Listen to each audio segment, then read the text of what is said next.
Bismillahirrahmanirrahim. Assalamualaikum warahmatullahi wabarakatuh. Saya Asridena Feviani, mengajar mata pelajaran konsentrasi keahlian di jurusan Desain Komunikasi Visual SMK Negeri 2 Cimahi. Baik, pada kesempatan kali ini saya akan memaparkan sebuah materi yang diberi judul Riset dalam Desain.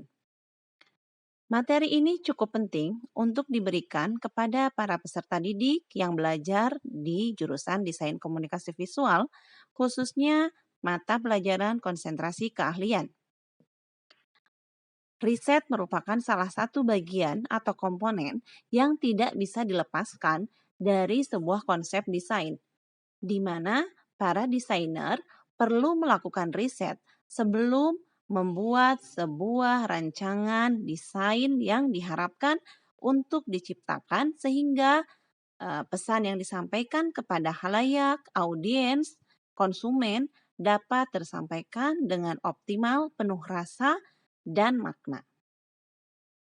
Bagian pertama pada pembahasan ini yaitu mengenai definisi riset. Riset di sini merupakan sebuah proses untuk menginvestigasi masalah, memperluas ilmu pengetahuan, mengeksplorasi teori yang didapat, menemukan dan menginvestigasi masalah sehingga mendapatkan solusi terhadap permasalahan yang terjadi. Nah, itulah definisi riset yang saya sampaikan diambil dari sumber www.uii.ac.id. Namun definisi riset ini bisa lebih mendalam, bisa lebih spesifik, dan bisa lebih luas lagi. Tergantung bagaimana kita melihat dari sudut pandang riset ini. Pada pembahasan ini, definisi riset terletak pada bagaimana seorang desainer mampu menciptakan rancangan yang sesuai untuk produk desainnya. Lalu, mengapa riset harus dilakukan? Di antaranya ada beberapa hal yang mendukung kenapa riset ini harus dilakukan.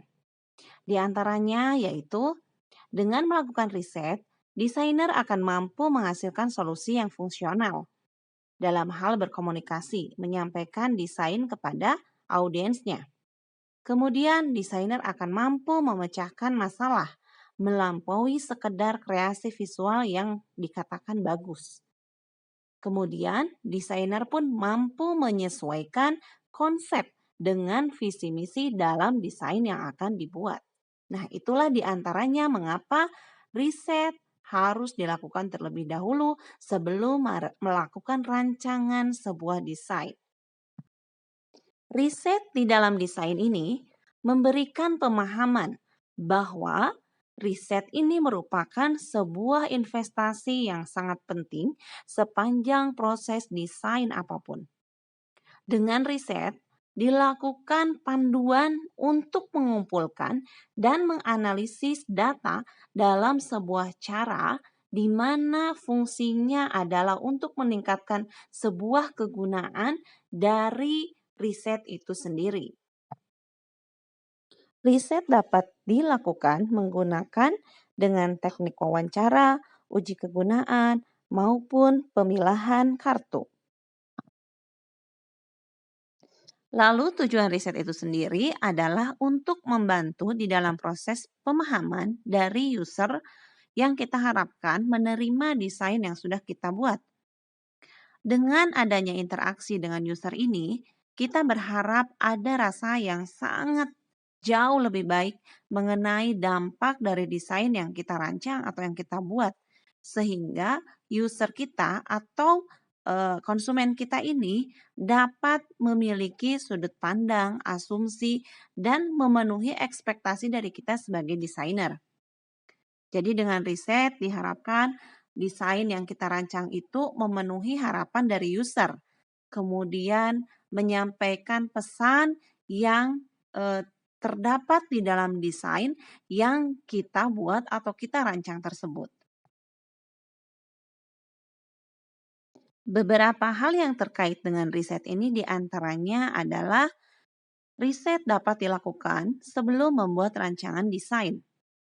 Kemudian riset bisa dikatakan adalah sebuah tahapan untuk mengumpulkan informasi yang dibutuhkan oleh seorang desainer agar desain yang dibuatnya sesuai dan memenuhi harapan, khususnya dari user atau konsumen. Lalu, riset ini memberikan pemahaman mendasar mengenai aspek-aspek yang terhubung dengan kebutuhan sebuah desain. Serta riset dapat membantu kita memperoleh rasa yang menyentuh target market desain yang kita rancang. Ya, demikian pemaparan mengenai materi riset di dalam desain yang dapat saya sampaikan pada kesempatan kali ini. Insya Allah pemaparan yang lebih terperinci akan dibuat pada pembahasan berikutnya. Terima kasih atas segala atensi dan perhatiannya. Semoga apa yang disampaikan ini memberikan manfaat, wawasan baru, dan memberikan gairah yang lebih tinggi bagi para desainer muda, khususnya para peserta didik di jurusan Desain Komunikasi Visual. Wabillahi taufiq wal hidayah. Wassalamualaikum warahmatullahi wabarakatuh.